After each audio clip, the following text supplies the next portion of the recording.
Hi there, it's Nadine from I Heart Gardening, and today's video is going to be all about compost.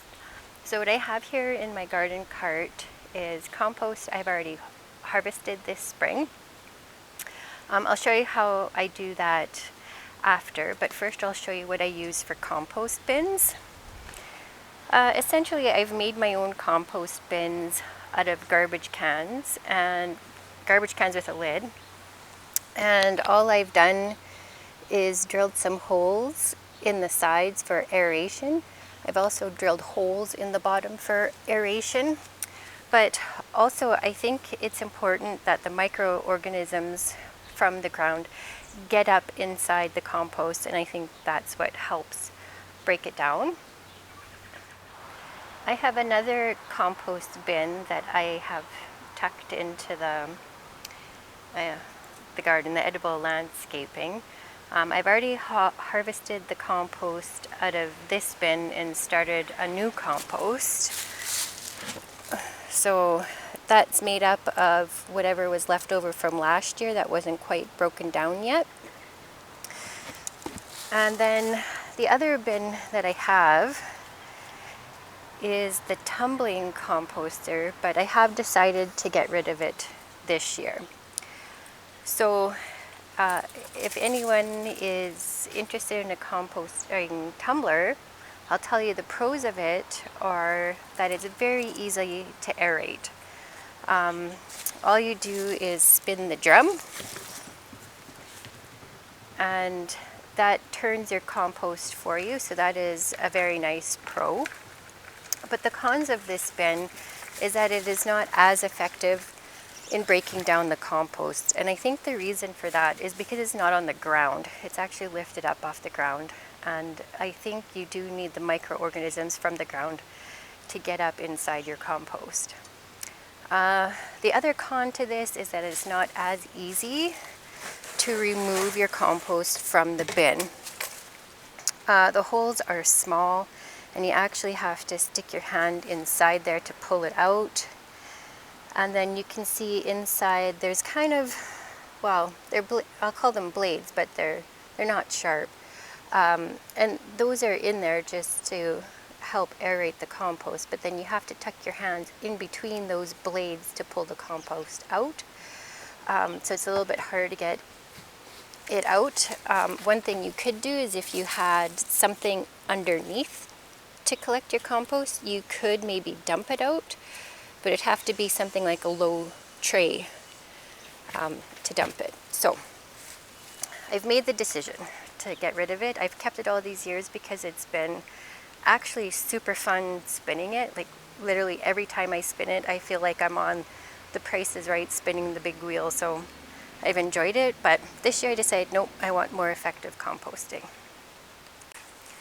So in this bin is the compost I've made last year. It sat over winter, and I've been doing this a few years now, so I've finally got compost figured out. It's taken me a while, I'm not gonna lie. The first year I think I just made slime instead of compost. But now I've got some experience with it. I know that inside this bin there's kind of gonna be 3 layers. The top layer is going to be all the stuff that's not at all broken down. So I'm just going to remove the top layer, put it into a temporary bin. I'll end up putting it back in after I'm done removing what's at the bottom.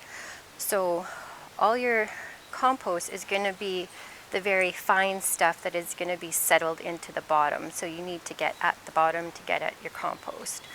So first, the top layer is going to come off.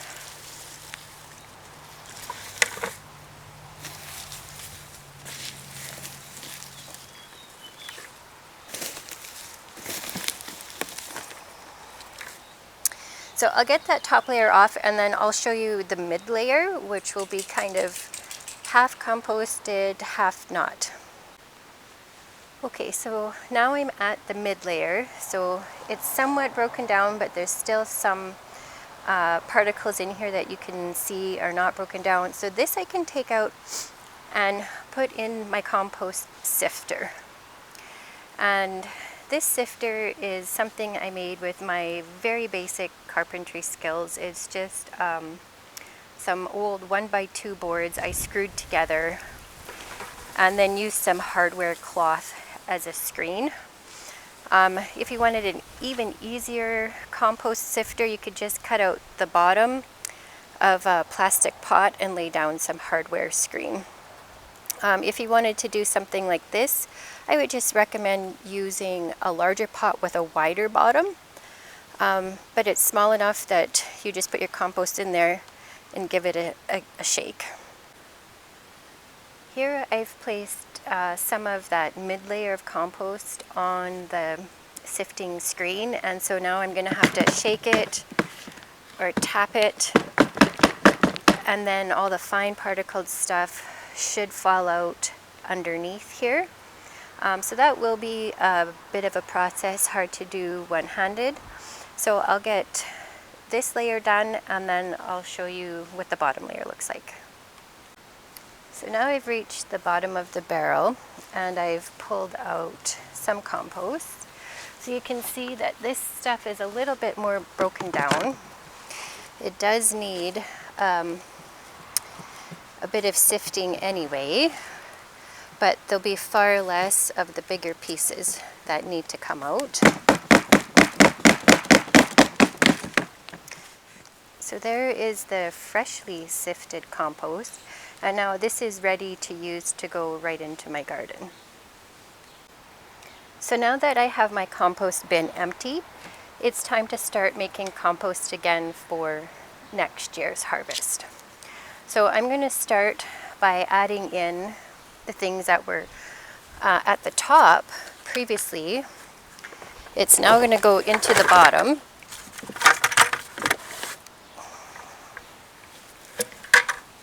Because now you actually want the bigger things at the bottom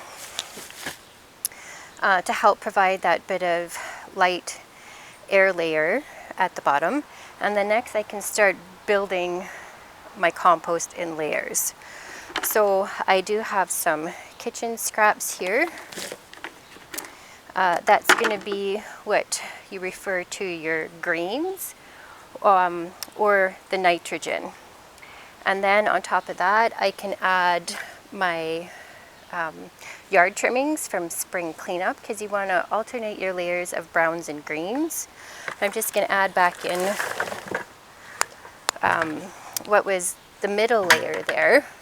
So when you're adding your browns and your greens, it's not referring to the color, but rather the greens is the nitrogen and the browns is the carbon.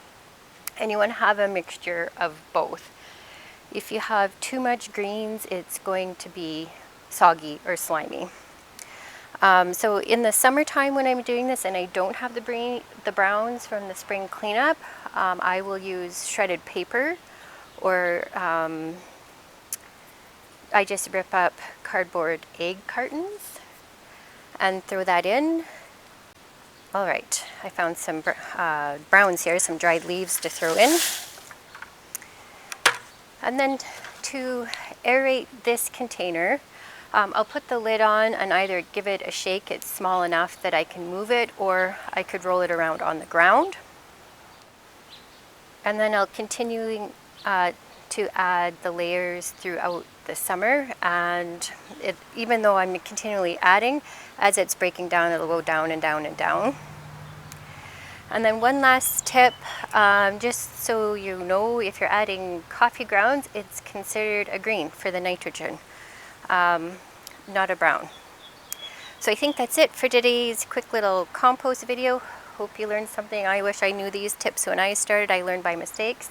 Thanks, and we'll see you again in the next one.